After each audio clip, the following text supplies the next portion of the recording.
ప్రియమైన మిత్రులారా, గత వీడియోలో ఒక విషయం చెప్పాను. ఈ దేశంలో ఎవరైనా మాట్లాడితే కొంతమంది వెంటనే దేశద్రోహి, పాకిస్తానీ, దేశ వ్యతిరేకి అనే ముద్రలు వేస్తున్నారు.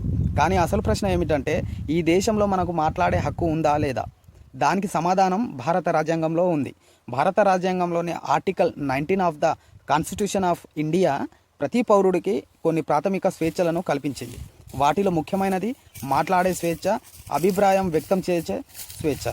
అంటే మీరు ఒక విషయంపై అభిప్రాయం చెప్పవచ్చు, ప్రభుత్వాన్ని ప్రశ్నించవచ్చు, విధానాలను విమర్శించవచ్చు, సమస్యలను ప్రజల ముందు ఉంచవచ్చు. ఇది రాజ్యాంగం ఇచ్చిన హక్కు.